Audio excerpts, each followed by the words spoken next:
मार्गशीर्ष महिना सुरू झाला आहे आणि गुरुवार पण जवळ आला आहे. तर ह्या गुरुवारी नक्की तुम्ही नैवेद्यासाठी ही गव्हाची खीर करा. अतिशय पौष्टिक आहे आणि रोजच्या गव्हाच्या खिरीपेक्षा थोडीशी वेगळी आहे. तर चला रेसिपी बघूया. पण त्या अगोदर जर चॅनलला सबस्क्राईब केलं नसेल तर नक्की सबस्क्राईब करा आणि बेल आयकॉनच्या बटनला क्लिक करा. तर इथे मी ही पाऊण वाटी खीर घेतली आहे. ही विकतची खीर आहे जी किराणा दुकानात मिळते ती घेतली आहे. तुम्ही या जागी खपली गव्हाची खीर किंवा घरचे साधे गहू घेतले तरीही चालेल. पण ही अगदी झटपट होते, वेळ अजिबात लागत नाही शिजायला. तुम्ही तुमच्या आवडीप्रमाणे घेऊ शकता. आता इथे मी 2 ते 3 चमचे तांदूळ घेतले आहे. तुमच्याकडे जर सुगंधित तांदूळ असेल जसं की बासमती तुकडा, आंबेमोहर, इंद्रायणी तुकडा तर तो तांदूळ तुम्ही नक्की वापरा. कारण त्यामुळे काय होते, खिरीला खूप छान असा सुगंध येतो आणि खीर पण खूप टेस्टी लागते. नाहीतर तुम्ही रेग्युलर तुमचा तांदूळ आहे तो वापरला तरीही चालेल. तर आता मी गहू आणि तांदळाला जवळपास 2 ते 3 तास भिजत ठेवलं होतं. जर खपली गहू किंवा साधा गहू असेल तर तुम्ही रात्रीच भिजत घाला. गहू जेवढा जास्त वेळ भिजल तेवढी खीर लवकर मऊ शिजते. तर आता याला आपण एका कुकरच्या भांड्यात काढून घेऊया.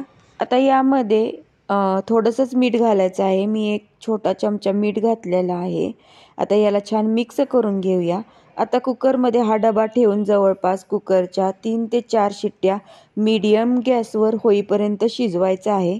आता जवळपास 3 शिट्ट्या झाल्या आहेत तर खीर आपण काढून घेऊया.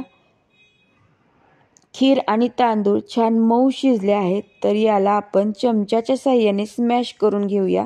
म्हणजे गहू आणि तांदूळ छान मिक्स होतील.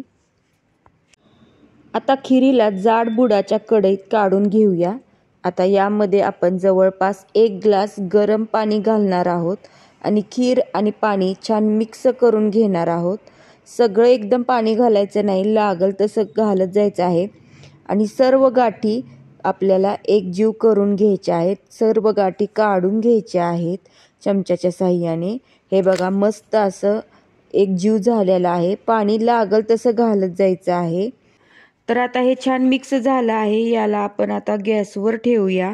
आता यामध्ये मी पाऊण वाटी गूळ घातला आहे. इथं मी पावडर वापरली आहे. याऐवजी तुम्ही साधाही गूळ वापरू शकता. 1 ते 2 चमचे साखर घातली आहे. तुम्ही फक्त गूळ वापरूनही करू शकता आणि त्याची क्वांटिटी पण कमी जास्त करू शकता चवीनुसार. तर आता यामध्ये मी अर्धा चमचा खारीक पूड घातली आहे. याऐवजी तुम्ही खारकेचे तुकडे पण घालू शकता, पण खारकेच्या पुडेने वेगळीच अशी टेस्ट येते. तर इथं मी अर्धा चमचा घातली आहे. इथे मी अर्धा चमचा वेलची पूड घातली आहे. तुम्ही सुंठही वापरू शकता, त्यानेही टेस्ट खूप छान लागते.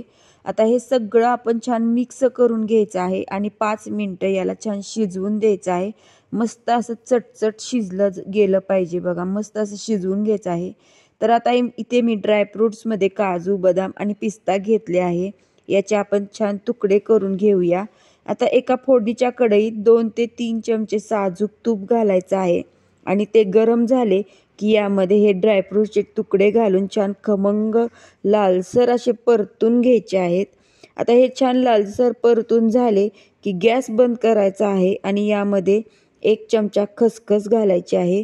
गॅस बंद करूनच खसखस घालायची आहे, कारण खसखस लवकर भाजली जाते. ते अगदी शेवटच घालायचे आहे. तर आता याचा मस्त असा तडका देऊया खिरीला आणि छान मिक्स करून घेऊया. तर सर्वात लास्टला आपण यामध्ये घालणार आहोत केसर.